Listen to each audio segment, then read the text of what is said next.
ভালো তো মোটামুটি? ঠিক আছে। তোমরা রোজ বসো এখানে? রোজ বসো?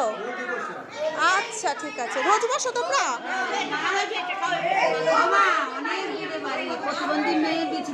আচ্ছা ঠিক আছে,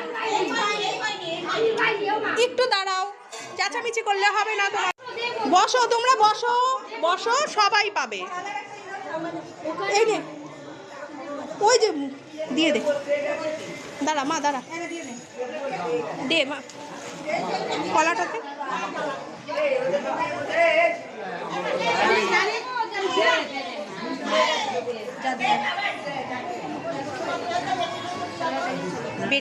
আমরা মন্দির থেকে আসার পথেই আবার কিছু ঠাকুমা দাদুকে পেয়ে গেছিলাম, যারা হয়তো রাধেশ্যামে ছিলেন বা একটু দেরিতে এসেছিলেন মন্দিরে। যাই হোক, ওদেরকে দিলাম আর ওরা খেলেন। কিছু মানুষ কলা খাচ্ছিলেন আর এক দাদু বলছিলেন যে কলাটা ভালো ছিল আর নরমও ছিল, ওনার খেতে একটু সুবিধে হয়েছিল। আমরা সবসময় কলা দু রকমের কিনি, একটা হচ্ছে শক্ত কিনি, একটা নরম কিনি। কারণ শক্তটা ওরা একদিন রেখে যদি খায় আর অনেক সময় খেতে চায় না, ওই জন্য একটু শক্ত নরম দেখে শুনেই কেনাটা হয়।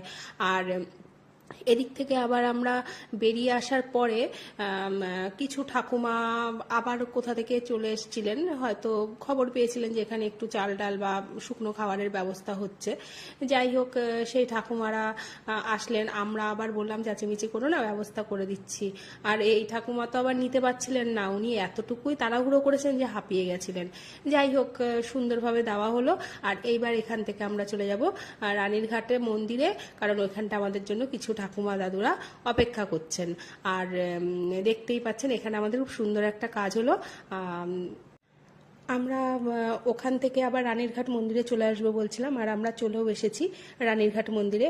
আর যেটা বলছিলাম, কলাটা একটু শক্ত দিই কেন, একটা কারণ হচ্ছে কি, ওরা এত রোদে রোদে থাকে বা রোদে রোদে ঘুরে বেড়ায়, সারাদিন রাধেশ্যাম করে, এ মন্দির ও মন্দির।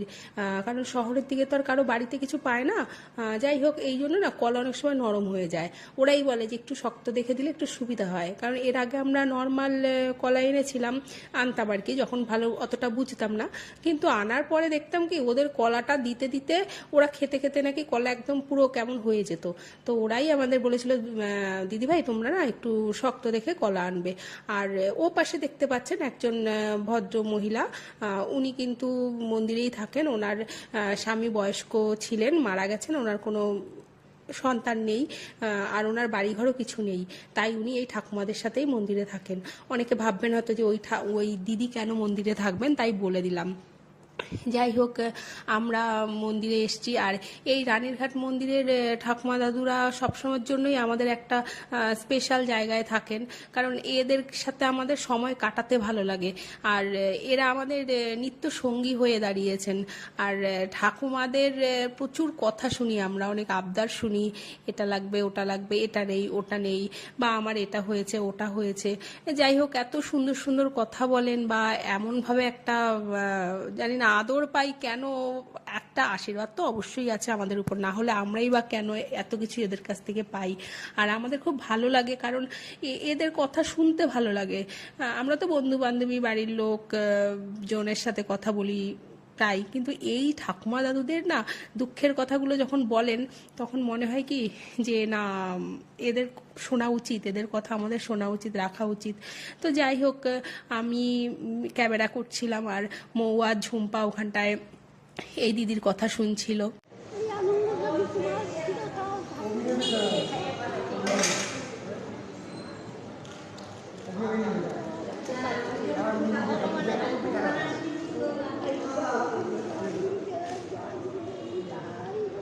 নিতাই গৌর হরি বল। যাই হোক, আমরা অনেক আদর খেলাম ঠাকুমাদের দাদুদের কাছ থেকে। আর কিছু কিছু দাদু ঠাকুমারা আবার পরেও এসছেন, তারাও নিলেন। আর আমাদের খুব ভালো একটা সময় কাটলো। আর আপনাদের কেমন লাগলো একটু জানাবেন। আর আমাদের চ্যানেলটি please like, comment, share, subscribe এগুলো করবেন। আর আশীর্বাদ করবেন আমরা যেন একটু একটু করে অনেক দূর এগোতে পারি। আর সামনে দুর্গাপুজো আসছে, আমাদের একটি করে দানের প্রয়োজন। যদি পারেন আপনারা একটি করে দান, মানে যেমন হালকা রঙের শাড়ি বা একটা ধুতি দিলে আমরা এই দাদু ঠাকুমাদের কাছে পৌঁছে দেব। নমস্কার, সবাই ভালো থাকবেন।